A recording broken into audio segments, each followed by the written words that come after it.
Hello everyone and welcome to the first ever Binance event in Cyprus.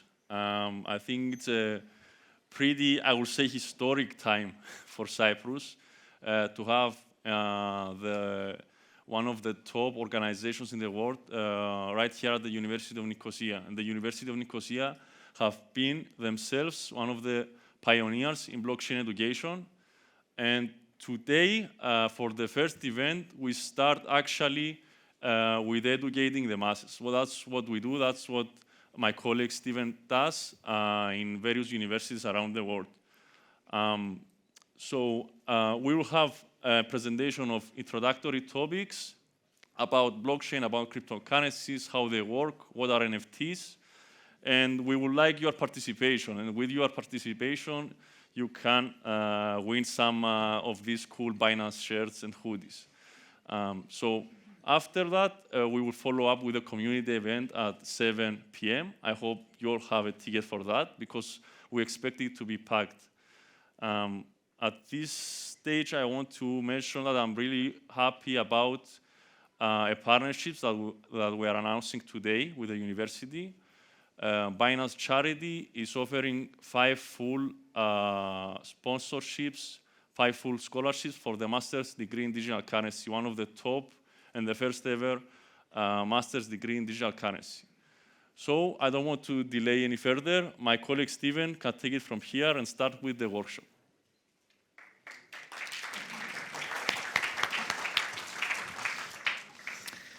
Hello, everyone. Thank you, Andreas, and a massive thank you to all the organising committee at the University of Nicosia. It's really great to be here, and it's a big, massive thanks to everyone who's decided to come out and to listen to us talk this evening. To kind of give you a little bit of an overview about how this evening is going to go. So as Andreas alluded to, these workshops that we do as part of our university outreach program are relatively introductory, and we try and find a balance between those who are new to the industry and then, of course, those who are already quite experienced in the space. So I've seen some of the great degree programs that are on offer here at the university already. I'm curious, in the audience, who's actually studying something related to blockchain technologies already? Can I get a few show of hands? Okay. Pretty good showing. So I guess for context for you who had your hands up, some of this content is probably going to be a little bit on the basic side, I would say, for you. But the good thing is that we do have the quiz coming up later, so you might find it a little bit easier, so there's a better chance you might win. But I would treat it as a bit of a refresher for those otherwise. The content that we're going to be looking at this evening is an intro to Web3 and the metaverse. Obviously, it's a very wide concept, and it's very early stages also, so it is very much developing, but we'll give you an intro to kind of what it is, how it works, and why you should care. I'll get a colleague of mine, Brian, joining us via Zoom briefly. He's from BNB Chain, and he'll give an intro to BNB Chain and how and why you should care about BNB Chain. We'll do the crypto quiz. Then I'll briefly talk about the student ambassador program. So I think most in the room are probably students, if not the majority. There's flyers on your seats, and there's a student ambassador program that we're currently recruiting for that I'll explain a little bit later. There's a QR code on those flyers that you can scan, but I'll explain it in a bit more detail in just a moment. Lastly, food and drink networking we'll be doing outside after. So yeah, stay posted for that. As Andreas said, to kind of give you a very quick intro to Binance itself, Binance is the world's largest crypto exchange, and I would usually describe Binance as similar to Google in the sense that at its core, Google is kind of just a search engine, but of course, Google does a whole lot more than just search. And similarly, Binance at its core is used to exchange digital assets. But we also do a lot more than that. So for example, I'm part of Binance Academy, which is just a very small part of the overall Binance ecosystem. I'm responsible for our university outreach program in Europe and the UK, and spend a lot of time visiting universities like yourselves. So I'll talk about that in a second. We also have our investment and incubation arm, decentralization arm with BNB Chain, and a few other things, Binance Charity, such as what Andreas mentioned with the scholarship program, and a few other bits and pieces. So just to give you some context about Binance itself. Why are we here? The university tours is actually my last stop on the university tour. I've been on the road for the last 4.5 weeks. Been to, I think, this is university number 19. The tour itself started in the US. We were in Harvard, MIT, Boston University, Wellesley, all these big and well-known schools. And I think we wanted to start there because some of the best and brightest, including in the University of Nicosia, is that we want to develop a longer-term relationship with students like yourselves. The space is only going to keep growing. Of course, that's in our opinion also, but that's something I truly believe. And I think students like yourselves are going to be the ones who are going to drive that.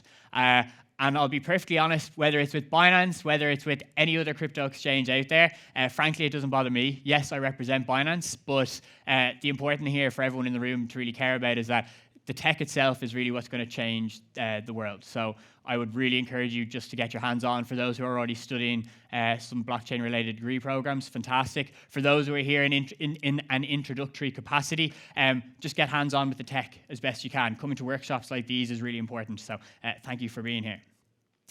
A very quick snapshot of some of the schools we've been to. We're in Oxford, up in the top right, Lebanon, that's myself in a university in Finland, Harvard, Duke University, a few others. A quick story from the top right. So we ran a workshop with Oxford Women in Business in collaborating with the Oxford Blockchain Society. So I think it's really important to note that a massive thank you to the females in the room who've decided to come this evening. I think we have some big problems in traditional finance where it's very male-centric, and I think being a white male standing here, I'm very aware that that is a problem. So I think to the females who've decided to come in the room, if you looked around, you can see that it's still very male-dominated. So I think appreciated that you've come, and I think from a Binance perspective, the reason we're working with organizations such as Oxford Women in Business and all the other female-led organizations is to try and change that. So thanks to you. A couple of other things we do is the University Outreach Program. We can run hackathons, so if anyone in the room is interested in hosting one of those or helping to support us run one, please get in touch. We offer Web3 incubation, so if anyone in the room is looking to start a company or a business within Web3, we can offer funding for that for up to $1 million US. And then, of course, the workshops and webinars are also a big part of what we're doing. Binance Academy, very briefly, articles. If you are a newcomer to the space, we have a ton of articles covering all crypto topics. Encourage you to check those out if you want to find out specific information about a specific topic. The crash courses, these launched actually 3 days ago. Perfect for beginners. They're self-led, videos, animations, quizzes. There's an NFT certificate at the end. They're really easy to manage yourself, so I'd encourage you to check those out. Learn and Earn, I'm sure many of you in the room have already tried our Learn and Earn program. Binance isn't the only exchange that does Learn and Earn, but who doesn't want to earn some crypto while running through crypto topics?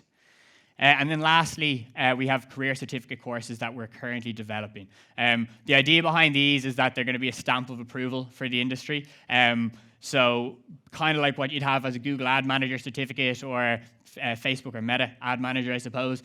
These would be a stamp of approval for working in Web3. Not just with Binance, the idea is that it would be applicable to the Web3 industry in general. They're not fully ready, but they should be in the next couple of months. So in terms of kind of the introductory topic that I'll be talking about this evening, Web3 and the metaverse, as I said, far-reaching, a whole lot in it, and it's very early stages. But I think the first thing we need to talk about very briefly is what actually Web3 is. And I think to understand what Web3 is, we need to talk about how we got to Web3 to begin with. So Web 1, if anyone in the room, I'm sure there's some here who probably remember it. I think it was my very early days of the internet. It was primarily static and text-based. It was purely to find information, some very rudimentary blog pieces, some forums, and that was about it. It was the first version of the web. Late 1990s, we then have Web 2.0. Bit more text, a couple of videos. It's very platform-centric. So this is where we have our social media sites come into play. It's known as the participatory web. And although it did have more interaction, there was big gatekeepers. So the big social media sites like Facebook, TikTok even, they own your content. So yes, you as content creators put the content out there, but they're the gatekeepers. Web 3.0 is about read, write, and own your content. So it's the decentralized internet. Users are at the center. You can monetize your own content, and you have full ownership of that content. And of course, it's not controlled by a centralized entity.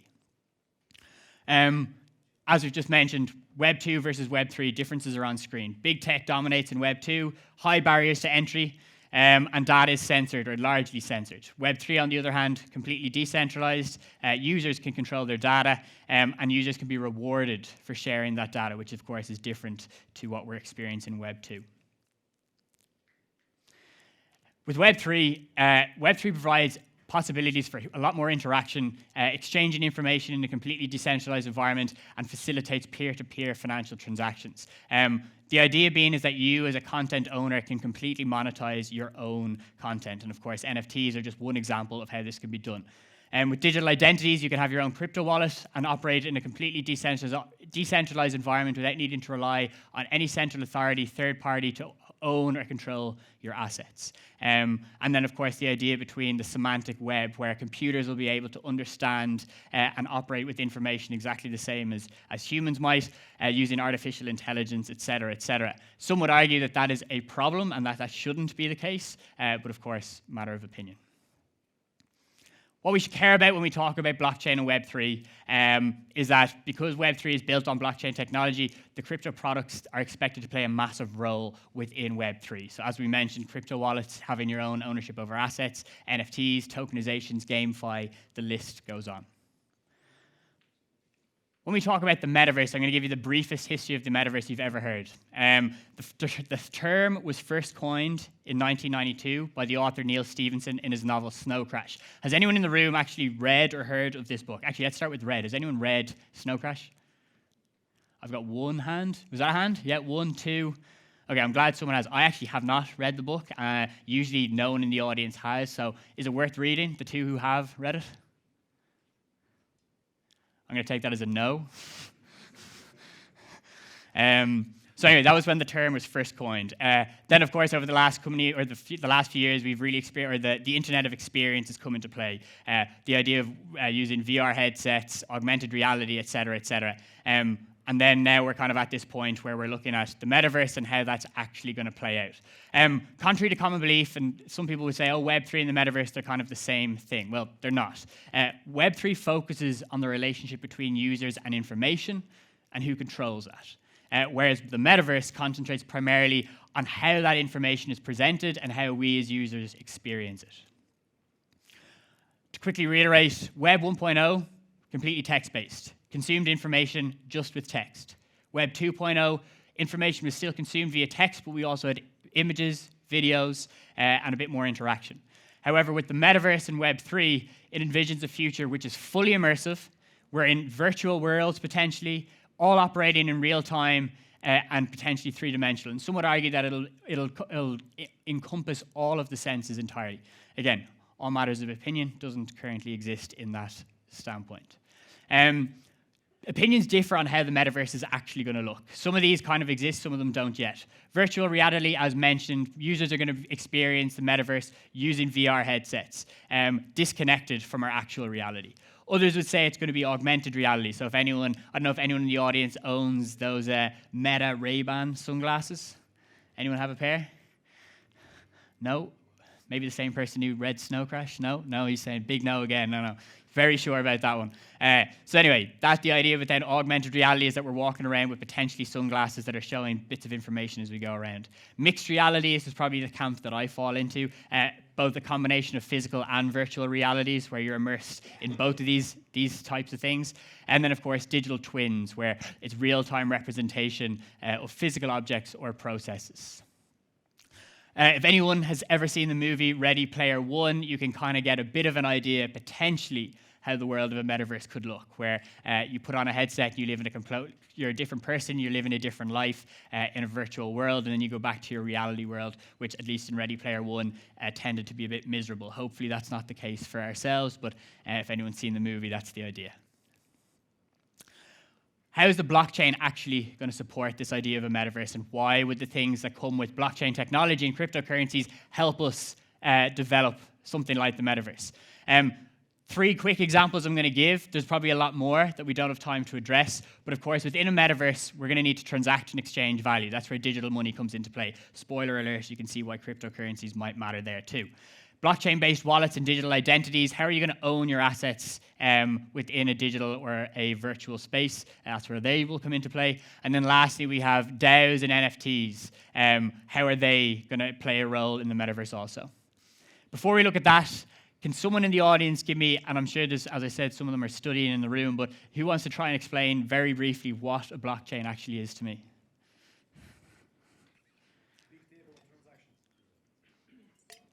100% correct. Well done, sir. You win a hat. But I don't want to throw it at you while you're not looking. That basically is what a blockchain is. Collections of records or a database, and in most cases it can be a list of transactions.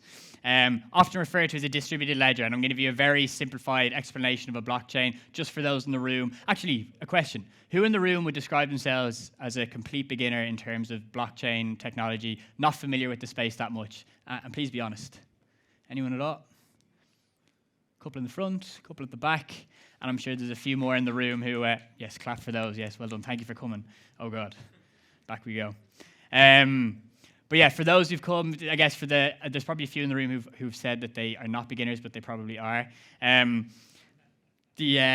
blockchain, as I said, is a collection of records or a database. The easiest way to remember without going into too much detail is it's like a list of transactions. So imagine it's a piece of paper, and each line on that piece of paper is a transaction and has complete data. So it might be from where the funds coming from to where they're going, how much is being transacted.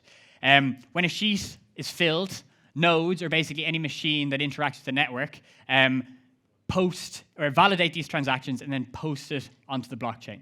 The idea being that because a blockchain is visible to everyone, it's distributed, everyone can have a copy of it, and a consensus or an agreement is reached that these transactions are indeed valid. This happens through things called consensus mechanisms, hashing, and a few other things that we definitely don't have time to go into this evening, but you can join one of the blockchain curriculum courses that are offered here, and they will be much better at explaining it than I am. All you need to care about is that a blockchain is a tamper-proof database. Because it's peer-to-peer, there's no central authority, and as a result, we can view it as a single source of truth because of the fact that it's visible to everyone, and as a result, we can judge it as being a trustless system. Why would this matter? Well, of course, first and foremost, with digital currencies in the metaverse and in virtual worlds, digital currencies and cryptocurrencies are a way that transactions can be verified and records are maintained using this decentralized system using cryptography. The main differentiator, and this is, of course, is an underlying factor for pretty much a lot of the things that happen in blockchain and the cryptocurrency space, is that it removes the need for a central authority. No third party. You don't need to put your trust in a central bank or a government, et cetera, et cetera. You can be fully responsible for your own funds. When we talk about blockchain-based wallets and the importance of those, so contrary to common belief, crypto wallets don't actually store your crypto funds. They're just simply a tool to interact with the blockchain network. Who in the room does not have a crypto wallet already?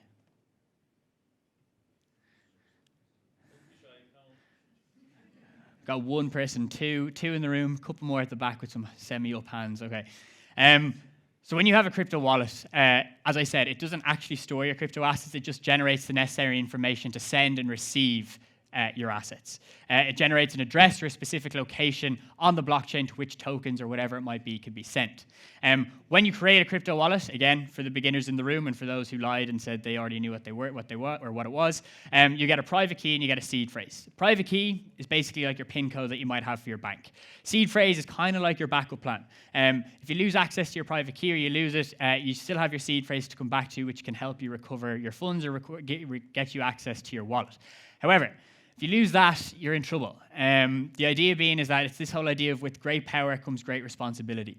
So if you have all your assets in your own crypto wallet and you're the complete owner of those assets, that's great. You don't need to trust anyone, and privacy is not necessarily an issue. However, if you were out in Nicosia and you had a couple of too many drinks and you lost your seed phrase, for example, why you'd have it on your person in the first place when you're going for beers would be a mistake to begin with. But let's say you did. You lose that. There's no customer service number to ring and be like, hey, listen, made a big mistake last night. May have told someone my private key and lost my seed phrase. So the idea being is that if you have complete responsibility and ownership over your assets, treat it well. Lastly, I'll touch on DAOs and NFTs. DAOs, for those, again, who are not familiar, are just simply decentralized autonomous organizations. And I guess from a personal standpoint, I think DAOs are going to be one of the most interesting things in the coming months and years in the crypto space. Why? Well, basically, they're organizational structures and substructures that exist without having like a single point of failure or a central authority. So they can be used in decentralized applications, blockchain projects, socio-political funds, crypto investment funds, etc. The idea being is that, as I said, there's no central authority. So in order to be part of a DAO, you usually have to own the token of that DAO. So kind of imagine it like entrance to a club. So you might have to pay a club fee to join a club. And when you're a member, you have access to that, the pool of information that that club provides. So the idea being is that when you own tokens of a DAO, you decide what direction that DAO might take. So it might be voting on strategic movements of a DAO. If there's fees charged, you might get to vote on those. You might get to vote on who makes decisions within the DAO. The idea being is that it's completely distributed and there's not one person in power. So if you looked at, say, organizational structures today, like Meta, for example, with Mark Zuckerberg, has complete authority over all the decisions that happen in that business. And that's fine. He started the company, fair enough. But the idea being is that we can change that whole structure and potentially do it and distribute it amongst all the stakeholders in a business. And you might argue, oh yeah, but as a shareholder, you can kind of have a say in things. Well, you can kind of have a say, but not really. Like, I don't know if anyone has owned traditional equities in the room, but voting on proposals or voting on the direction of companies kind of feels like you don't really have any say in the matter whatsoever. The idea behind a DAO is that you can start in a distributed manner and everyone has a say, everyone has a stake in the business. Or in the organization. You can basically start a DAO for absolutely anything. One example on screen is a Constitution DAO. To win a pair of socks, can someone tell me what the Constitution DAO was or is? Gentleman here. The Constitution DAO was a DAO that attempted to buy the other copies of the U.S. Constitution. That's correct. And what happened? I think they lost the auction and the DAO ultimately was non-created. That is correct. They did lose the election, or they did lose the bid to a hedge fund manager. Thank you for that. So yeah, the Constitution DAO was basically a coordinated effort to buy an original copy of the US Constitution. They did fail, unfortunately, and I was meant to check how much money they raised. I forget. It was in the millions. They were close to buying it, but they were outbid by, I think, in typical fashion, some hedge fund manager. Boo.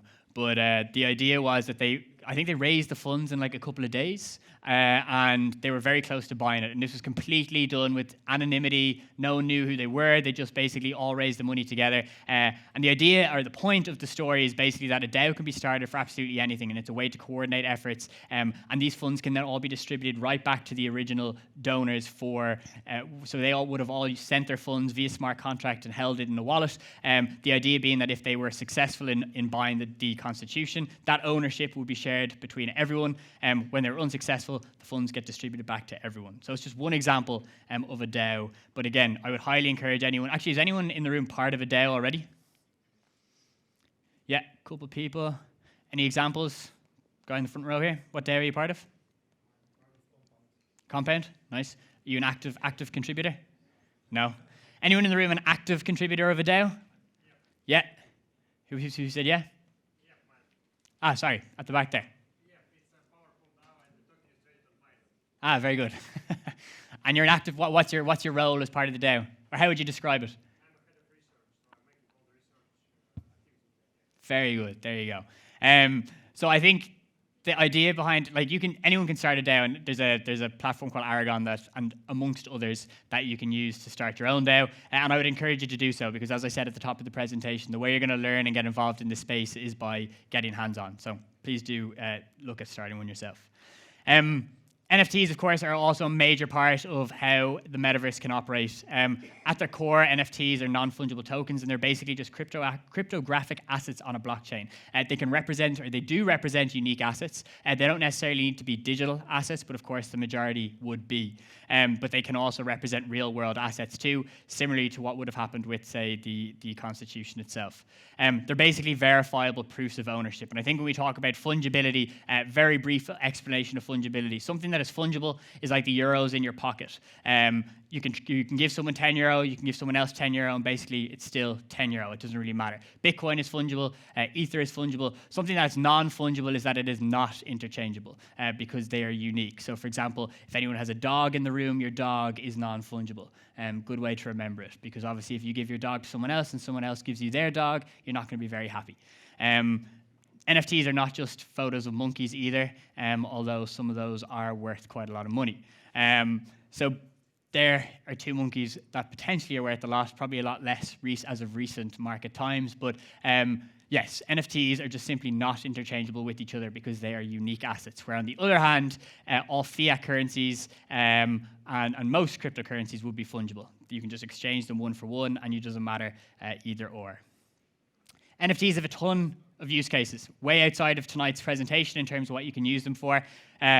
I think people think that NFTs are just art. Well, obviously, they're not just art. I think for me, a big one is ticketing. If anyone has ever been ripped off buying a concert ticket and then realized, actually, no, this has already been used, you can see why having a verifiable ticket that's verified on the blockchain could be useful, so that if ownership is transferred, you're not going to get left standing outside the front of a festival with no ticket whatsoever. Fractional ownership, digital identity, et cetera, et cetera. Virtual land, and this kind of just springboards into the last thing I'll mention from the educational standpoint this evening, is that NFTs and virtual land, when we're talking about the metaverse and how people are going to interact in a virtual world, NFTs are perfect for representing virtual land. So if anyone, I don't know if anyone's played around with Decentraland or Sandbox or anything like that, you can basically own pieces of virtual land, and then you're entirely responsible for what you do on that. And the idea being is, moving forward, you could host events in the metaverse. You could charge for advertising on the land that you own within the metaverse, display your own content, etc. It's very early stages. Whether that actually materializes into what it envisions to be remains to be seen, but just some ideas there. Last thing I'll mention is GameFi. To me, GameFi is probably going to be one of the biggest onboarders of new users into the crypto and blockchain space, because I think so much that happens in games already can correspond to blockchain technology and cryptocurrency. So whether you're exchanging digital assets in a game, how are you going to do that? Well, you're going to need some sort of digital currency to transact. In terms of who owns assets in a game and how do you transfer those, again, you could argue that it's NFTs, virtual land, et cetera, et cetera. I think when we make a distinction between pay to play and pay to earn, or play to earn in the video game space or in GameFi, it's really important to kind of clarify that traditional gaming, when you buy a video game console, you buy the console, you buy the game, and then you play your game, and you can buy some assets within the game, but you can't actually do anything with those. Yeah, they might be enjoyable at the time, but say you buy like an avatar. You can't take that avatar with you outside of that video game. It's just locked in there. You get temporary enjoyment, and that's fine. But with the idea with blockchain technology and GameFi is that you could potentially use these digital assets that you have within one game, bring them into another game, exchange them, and they can accrue value in a financial sense that you could potentially spend in the real world also. So that's the idea between play to earn, where you can actually earn in a video game, versus, say, just a one-time purchase, say, as a video game console, etc.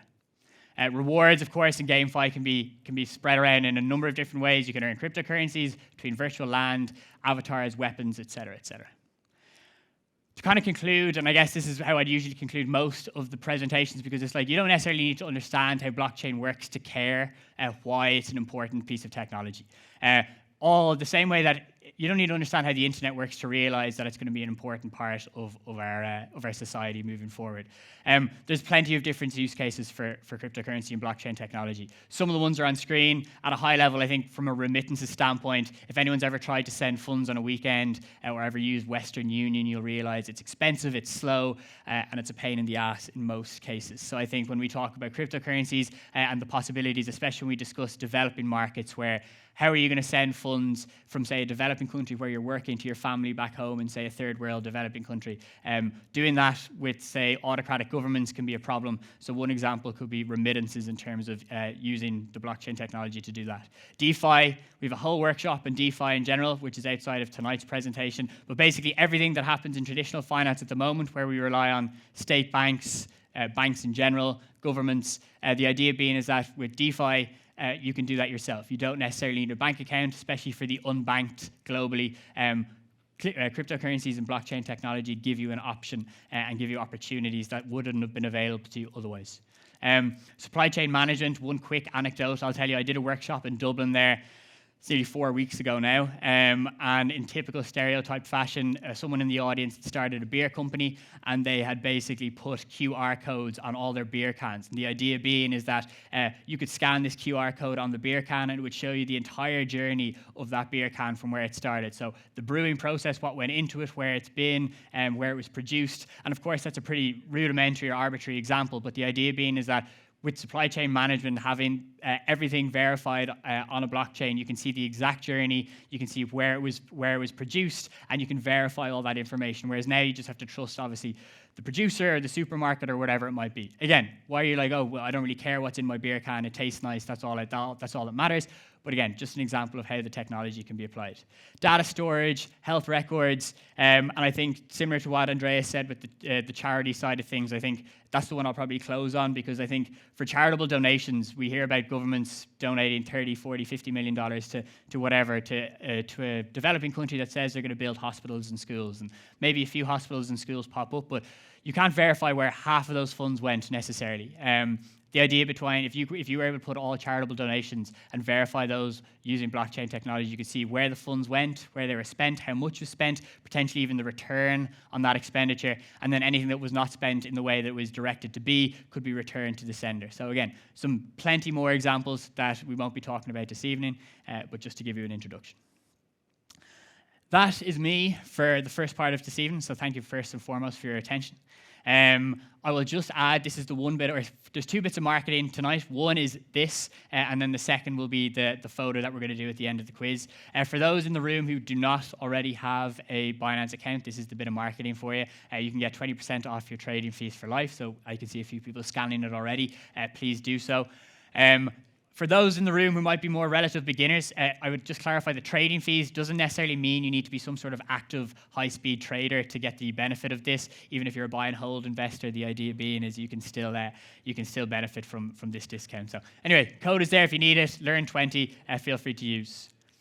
At this point, thank you for your attention. I'm going to get my colleague on Zoom to give you a very quick introduction to BNB Chain. But thanks very much, and I'll be back in a few minutes for the quiz.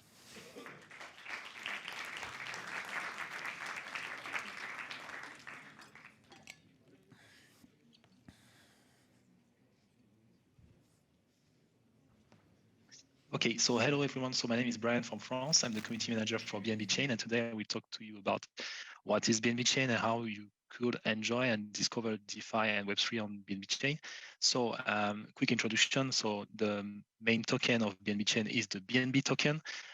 It's the token required to do any transaction and to interact with the BNB chain. So what you have to remember is that BNB chain is a public blockchain. So it means that you can read and you can interact it at any moment. All the information are stored there. Anyone can read them. It's a Ethereum virtual machine compatible blockchain. So it means that you can use the main wallet to interact with it. And well, it's the largest smart contract blockchain because currently we do see that there are like 1 million unique daily users minimum per day. It's like 3 times more than Ethereum and other ones. We are going more decentralized every day. So it's one of the most used one. Currently, when we do talk about the BNB chain, we should say BNB chains because we do have different chains. As you can see just there, we have the beacon chain, which is done for the governance. So you can vote, you can stake your BNB there. You have the BNB side chains. Each chain has a specific use case for gaming, social, metaverse, and others. You have the main one, which is the BNB smart chain, and the ZK who are coming in the next quarter. Usually when people talk about BNB chain, it's sincerely and usually BNB smart chain, but time to time people will use the other chains. The reason why BNB chain is the most used is because it's very cheap. The gas fees is very low, less than 40 cents.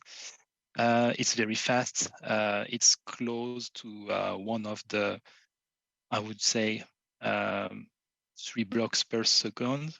No, 1 block per each 3 seconds. And about the dApps, they are mature now. We have a strong experience with the users, so people know that's a safe space. And because of the strong relationship with Binance, because BNB chain has been founded by Binance like 2 years ago, we do have a lot of users on that. So it's cheap, it's fast, it's easy to go there. So this is why we have a strong ecosystem. And now I think that our Twitter has like more than 3 million followers. So I do invite you to discover, to try BNB Chain at any time. On BNB Chain, what you can do, you can lend, you can borrow, you can exchange, take an insurance, you can buy a ticket, you can do everything. Every day, everything is evolving. There are new use cases. And today, I suggest to mint an NFT for free. I remember that Steven explained you what's an NFT, but the best way is to own yours. So just there, I do invite you to scan your this QR code. Anyone can confirm me that no, you don't see the QR code now. Can you hear me? No, Brian, we can't see it at the moment. Okay, there is a Do you want to go A to the delay. next? Maybe if you go to the next slide. yeah. No, I get back to the previous one. That one you have there is quite large, Brian. It's on screen now. Thank you. So I guess just to kind of add to what Brian was saying there, for anyone who missed that, just that's he's gonna run through a process of just minting an NFT, just to kind of give an example of how it works. So as you can see on screen, scan away, and then Brian, you can kind of talk us through the rest of it. Yeah, you will have the QR code on the right. Yeah. So what I do recommend you is to click on Connect Wallets. It will invite you to select one wallet. I usually people use MetaMask, Coinbase, or Wallet Connect. Pick one of those which are suggested there. What you have to remember is that if you create one address, do never share your secret words. If someone gets your secret words, he can own your assets. So never share it. So when you have clicked on the wallet, you will see that you are connected. And to be sure that you are connected on BNB chain, on the top, you can see Ethereum or BNB chain. Just click on that and select the correct chain. So here it would be BNB chain. And just after that, you can claim your NFT for free. Normally, if you claim an NFT, you have to pay some gas fees, which means that you have to spend some BNB tokens. In this case, we do pay for it for you, just for this first experience. And just after that, after clicking on the claim button, you will have a pop-up telling you that you have your own token. You can verify it on BSC Scan, which is a blockchain explorer. You can see that you own your own NFT at your address, and you are the owner of this digital asset. So what have we done? Connected your wallet, you picked it, you verified the connection, you click on BNB chain, and you claim your NFT. At each time that you solicited your wallet, you interacted and you sync transaction, which means that in fact you were on a basic website, but behind it there is an infrastructure. Every time you have an interaction and transaction with your wallet, it means that you interacted with the blockchain. So here you can see the Web3 architecture. It's not a basic website. In front of you, it's a website, but behind that, it's a blockchain. For people looking for more information who would like to create their own dApp, I strongly recommend you to go to Crypto Zombies. It's an easy way to learn Solidity, which is the language used to create smart contracts. It's very useful, but not mandatory. People can read the transaction, understand what's written in each smart contract. Personally, I did that, and I think that Crypto Zombie is the best way to learn Solidity. So it's cryptozombie.io. About BNB Chain, we do provide help to people creating content on BNB Chain. So we do hackathons, we do some incubation programs, and innovation incubator. Currently, we are doing one for Europe. So if you want to have more information about BNB Chain, you can go on our social networks or simply go to the portal bnbchain.org. You will find out all the information on BNB Chain. And well, that's all. If you have any questions, feel free.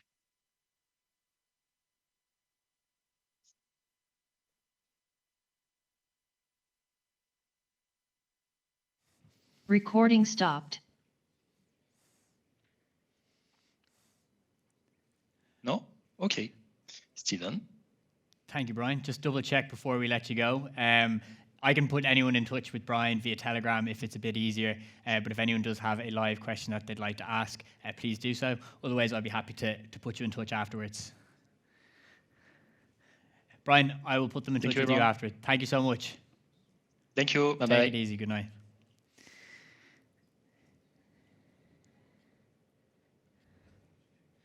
So I will just kind of, before we jump into the quiz, I'm going to briefly run through our career stuff. If I could ask the guys to put the slides back on the screen just for a moment. Thank you very much. So I guess for those in the room who are, I'm kind of curious, is anyone already working in Web3 at the moment in the room? Yeah, a couple of hands back there, a few more. And then I guess who, excellent, okay, it's probably more than I've seen in most universities, to be honest. I guess those who are studying currently, I'd imagine there's plenty who are doing the blockchain degrees, but I mean, is there any who are actively trying to pursue careers at the moment in Web3?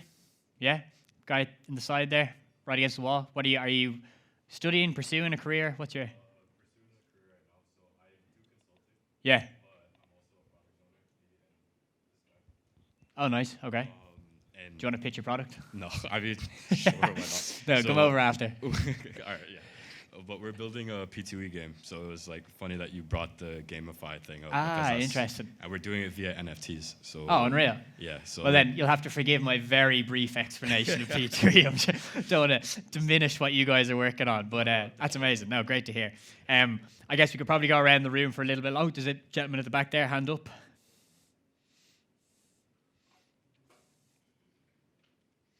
Yes, we developed the product. It's a special model called Rave to Earn. Rave from party, like party and earn. It's a geolocational application for mobile phones. Can you say that last line again? It's a mobile application for? Party to earn. You can party, you can rave, and you can earn tokens. from Oh, us. nice. Yes, Very it's good. called Ever Rave. So whenever you go to club or wherever you want to So join the core somebody market is else, Amsterdam, Berlin, etc. yeah, exactly. You can earn tokens and have fun and drink alcohol and Sign me up. of course, no problem. Ever Rave. Appreciate it. Thank you for sharing. Well, I guess the careers I'm about to mention sound a lot less interesting than that gentleman's rave coin, which I think we should definitely all apply for. But I guess to kind of come back to the more, like as in the other career opportunities as well, I guess, as I said at the top of the presentation, although we represent Binance, and of course we work for Binance, as I said, I think it's more just to try and get involved as best you can. If you do want to start a career in Binance, there's lots of different areas. You don't have to come from a tech background. Like I went to a business school myself. I guess my title is Business Development Manager for the education arm of Binance. But point being is that I'd encourage you just to get on the careers page, see what job listings are there, see what you find interesting. And regardless of the role, I think what Binance look for at its core is kind of just people who are passionate about the technology and how it can change things. So if you're part of a blockchain club, if you run meetups, if you have a social media page where you post random stuff about learning about crypto or whatever it might be, like that sort of stuff is what's going to set you apart in a job, at least with Binance anyway. I would say I'd make the same argument for Web3 in general. So anyway, check out the careers page and feel free to, we'll be out hanging around after having some food. So please, if you have any questions specifically about some roles, myself and Andreas and any of the other Binance team who you see will be happy to answer those. If anyone's looking for the internship side of things, we also have 6-month programs along with a summer 3-month program that I believe is still open. It could be closing by the end of the week. Our interns work extremely hard at Binance, probably is as hard, if not harder, than the full-time employees. They're just paid a little bit less to do it. So I would say if you're looking for a role as an intern that you're going to learn a huge amount in a very fast-paced environment, this might be the role for you. Internship-wise, you can do them from wherever you want, so pretty flexible in that regard. You can work it around your studies as well. What I would say is that for whatever reason, when you're looking at the internship programs, it usually says, and it might say based on a certain location. I wouldn't pay too much attention to those locations unless it's tied to a language. You'll see what I mean when you go looking. Basically, look for internships that you're interested in and apply for those. And unless it says a specific language is needed, it doesn't matter if it says Asia or Europe or whatever. As long as you're flexible with your hours, it should be fine. So check those out too. Last thing I'll mention, and this is more academy specific. So as I said at the top of the presentation, we're building a student ambassador program at the moment. We're looking to take about 2 students from each of the top schools that we've visited so far. The idea being is that these student ambassadors will help run and deliver entry-level workshops similar to these, but also more focused groups. So more hands-on stuff, the kind of stuff where you're actually going to learn a bit more. Obviously, we kind of flew through a ton of different topics there, as I said, with the play to earn or play to earn model. Like, you can go into so much more detail on lots of the different topics. So the student ambassador would be responsible for putting those together. They'd be responsible for organizing meetups with the student body, working on some educational research projects, etc. Plenty of advantages there that are kind of more soft experience, but then also there's some perks there. We were at Paris Blockchain Week a few weeks ago, so you could potentially get an expense-paid trip to that. Some merchandise opportunities, of course, is the big one for job, an internship experience. It'd be looked very favorably from a Binance perspective anyway. As I said, this is open now, and because this is the last university that I'll be doing on part of the tour, we'll probably be offering these positions before year end to have then the student ambassadors start in the new year. There's a bit more information that you'll get when you visit the website, but yeah, I'd really love to encourage all of you to apply. You don't necessarily need to be experienced in the crypto space to apply. You just need to be proactive, show some initiative, be interested in the space, and I guess kind of be open and a chatty kind of person, or at least comfortable with speaking to people. So yeah, encourage you to apply for that too. All right, without further ado, let's jump into the quiz, and then we'll do some food after. So I guess for anyone who's not played Kahoot before, the quiz isn't actually going to be that hard. However, pay attention to similar answers, and of course, streaks are really important in Kahoot. So the more answers you get correct, the higher the points you're going to get. We have some prizes. We have prizes for first, second, third, fourth, fifth, and then I might do a couple of spot prizes as we go as well. So without further ado, for those who've not played Kahoot before, I know there's a lot of QR code scanning happening this evening. This is the last one, maybe not the last one, probably not the last one. Or you can just visit kahoot.it. I'm going to give you the PIN code to play in just a moment, and then I'll put the QR code back on screen, but scan away.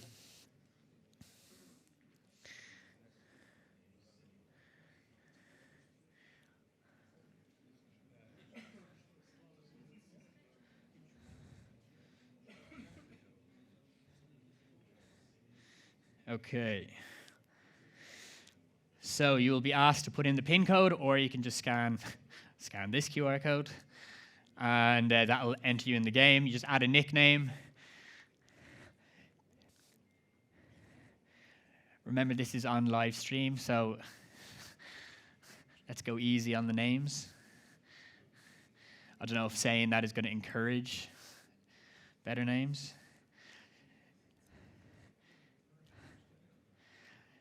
I see CZ in there. Looks like he's joining us. Joined the quiz, didn't join us in person.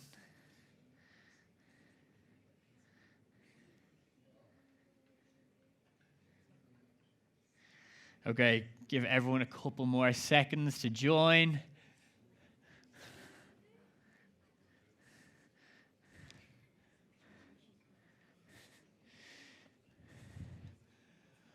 Okay. Anyone having any issues? No? Give another 10 seconds. So first question is about 20 questions, I think, total. As I said, they're not hard. First question's a practice, just for anyone who has not done Kahoot before. Okay, we got 96, 97, 98, 99. Hey. Okay, I think people are still joining, so I'm just going to start it in 10, 9, 8, 7, 6, 5, 4, 3, 2, 1, and we've lost. Oh no, we got someone. Okay. First question is a practice. No points for the first question, and then we'll get into the money business.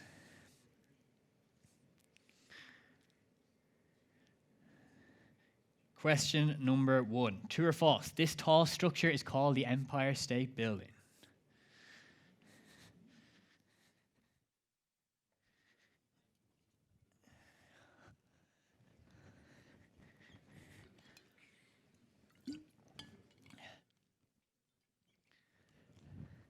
It's not the same without the dramatic Kahoot music. Okay, 7 said true. I think that's a record. I think the most we've had before today is 3. So well done to you guys. Okay. Now we're into the real business. So question 1, who is the CEO of Binance? Is it Hal Finney, CZ, Elon Musk, or Vitalik Buterin? Spoiler, that is CZ on screen. I told you he'd be here.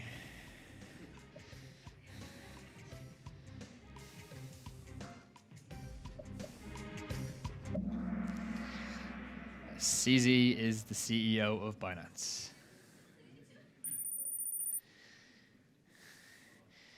Question 2. Who invented Bitcoin? Was it Satoshi Nakamoto, Satoshi Tamagotchi, CZ, or Vitalik Buterin?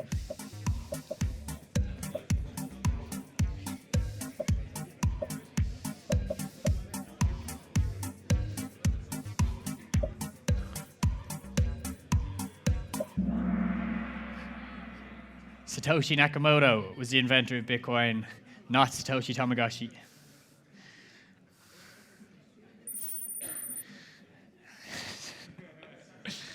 Appropriate leader. Okay. Next question. What is Bitcoin's total maximum supply? Is it 21 million, infinite, unknown, or 12 billion?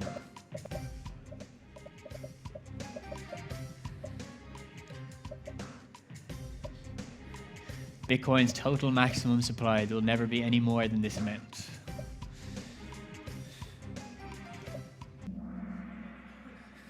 $21 million is correct. Okay, next question. What is Binance's native coin called? Is it BNC, BNB, CNBC, or NBN?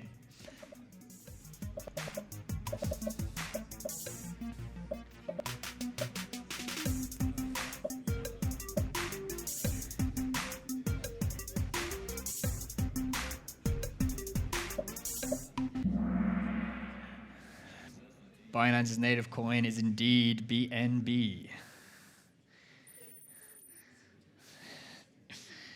Where's CZ? BIS or BIS? There he is. Thought he was going to stay pseudonymous there for a sec.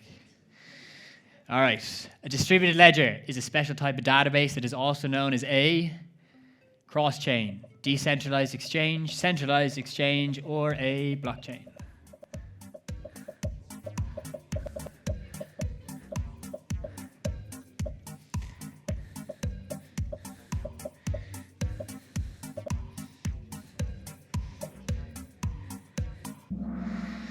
Blockchain is indeed correct. Okay, I'm going to do a quick spot prize, and I'm going to do it by the first hand that I see up, which isn't always the most fair way to do it, but that's how I'm going to do it. I see a hand at the back there. Oh, fair enough. So first question is, we talked about blockchain. Who can tell me what the first block of a blockchain is known as? Saw that guy with the glasses, hand up first. As I said, I'm going to go with hand. Genesis is correct.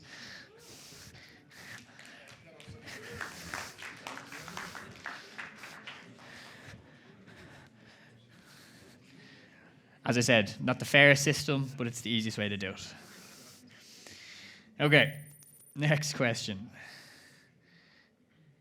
The risk of a cryptocurrency being used more than once is known as double spending, duplicate spending, double trouble, or double payment.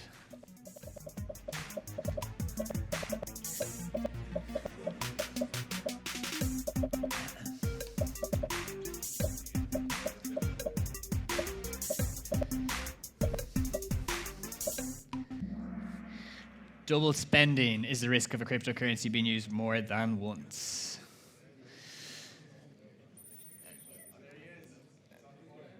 Still going strong. CZ BIS leading the way. Next question. What year did Satoshi Nakamoto publish the Bitcoin white paper? Was it 2010, 2009, 2006, or 2008? There might be a hint on screen.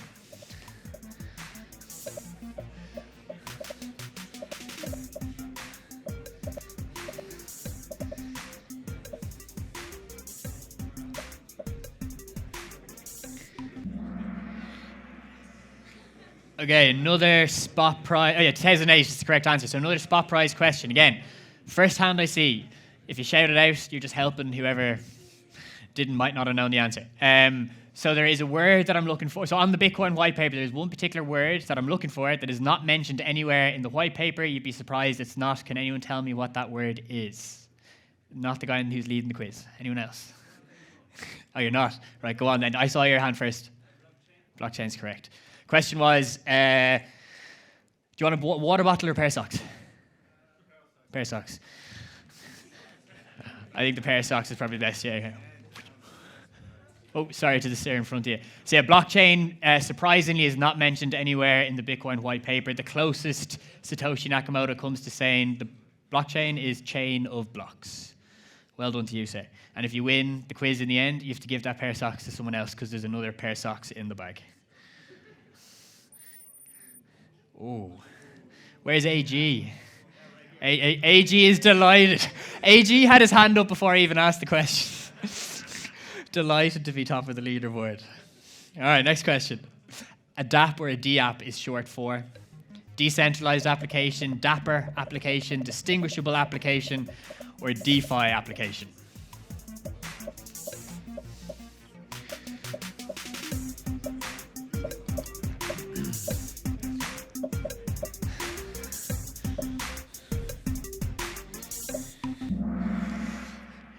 Decentralized application is correct. Averages are high here. Where's Mariana? Second place. Oh, right. Right at the back? Right at the back. Lurking at the back. Keeping an eye on things. AG, she's coming for you. Next question. The process of using proof of work to solve a block is called staking, digging, mining, or computing.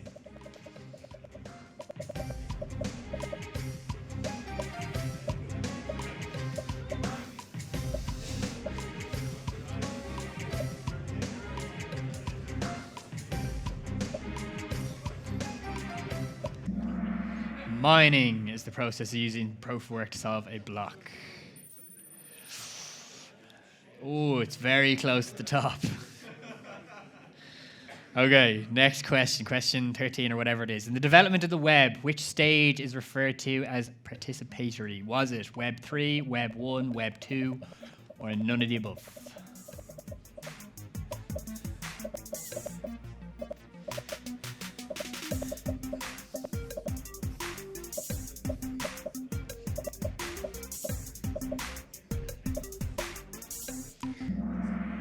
That would be Web 2. Ooh. Might change the leaderboard a tad. Oh, AG holds strong. Okay. Next question, question 14. In blockchain systems, any machine that interacts with the network is considered or called a malicious actor, customer, smart contract, or a node.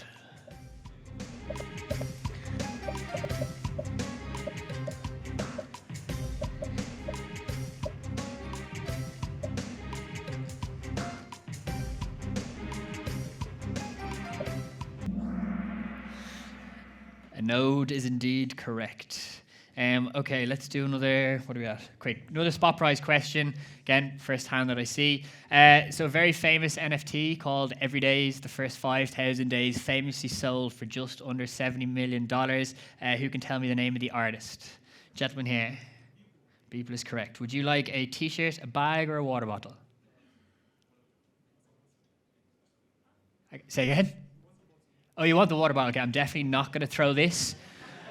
So I'm going to leave it here. This is yours.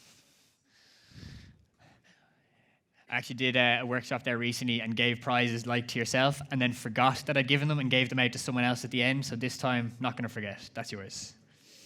All right, next question. A block's what serves as its unique identifier? Is it its hash, smart contract token, or wallet number? I think given the degree programs that are taught here, the odds and the averages are a lot higher than perhaps we've seen in other universities.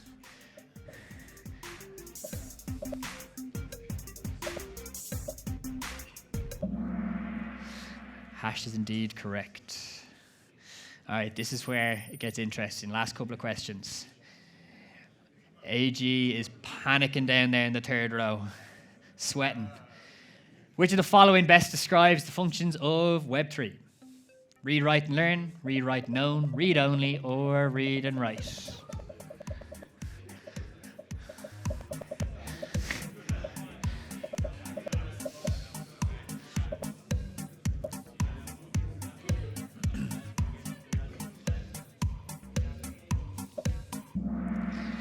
Read, write, and own is correct. Who would have thought a Kahoot could be this intense? All right. Here we go. Question 17. What date is Bitcoin Pizza Day celebrated? May 22nd, August 1st, January 5th, or March 12th? And for those who don't know, May 20th.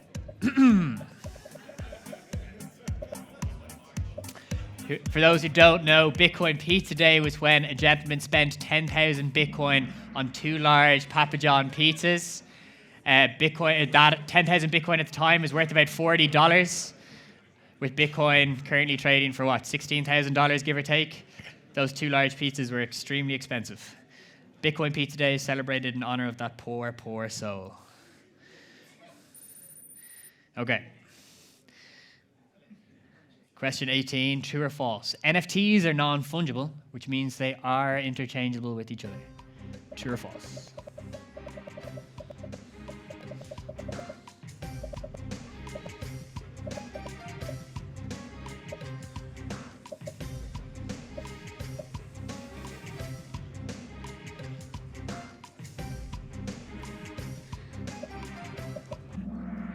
Was that a question?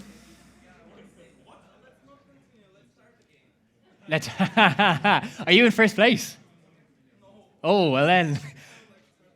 Big talk for what position are you in?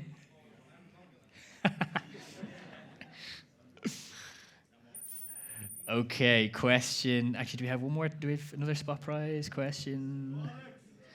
Actually, can't think of one at the moment. Come back to me.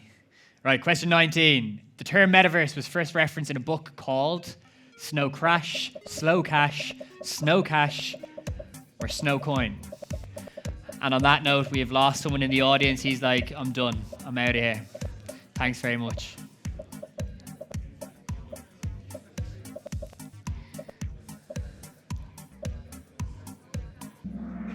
Snow Crash was the book.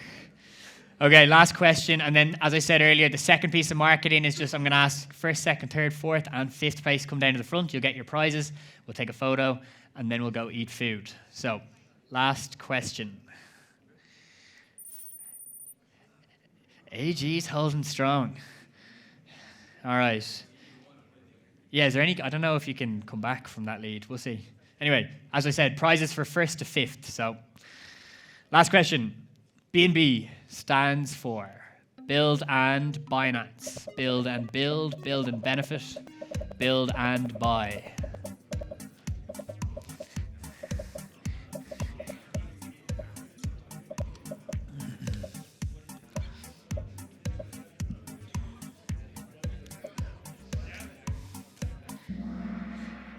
Build and build is correct. And on that note, in third place, and if you wouldn't mind coming down to the front, can we have, is it Maram? Apologies if I've brained that in the pronunciation. Second place, M, and in first place, we've got AG.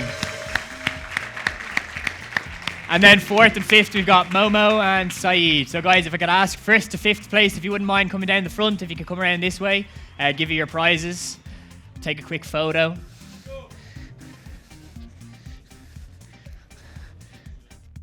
Yeah. So, first place. AG. You're M. Okay, I'm going to let AG take their size preference first. AG, well done. Congratulations. Thank you. Well got strong. What size hoodie would you like? For context, this is a large t-shirt, believe it or not. So the sizes are a bit small. Okay, we got...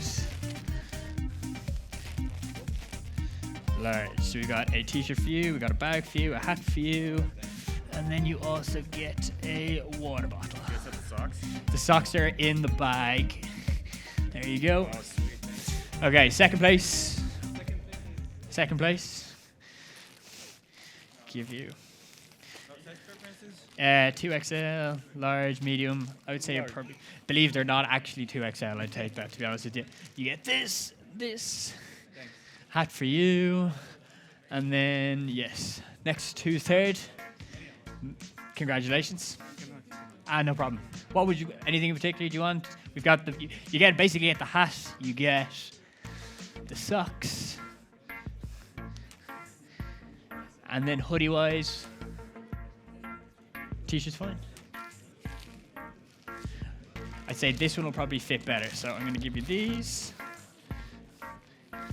Now, for you, no problem at all. Well done. Fourth place.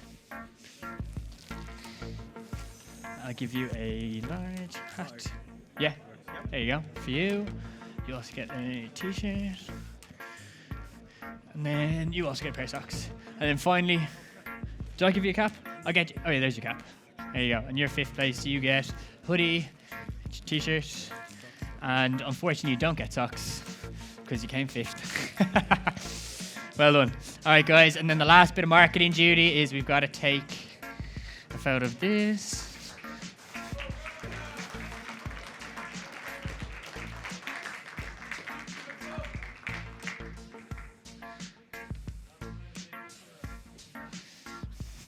Okay. Everyone gonna hold that out. Hold in the middle. Promise it's the last bit of marketing you have to do.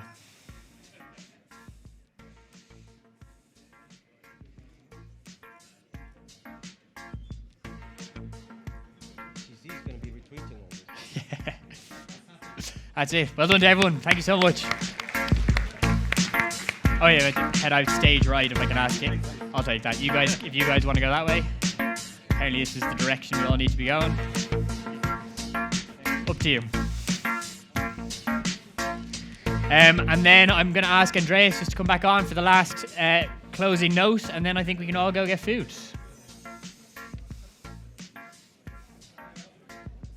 All right. Merci. All right. Thank you, Steven. And thank you, everybody, for being here. It was great. Great honor to have you all for the first Binance event in Cyprus. We're going to meet upstairs, have some snacks, and then at 7 p.m., whoever is lucky enough to have a ticket will talk further about Binance as a company and what we are doing in the ecosystem for the community event. Thank you all.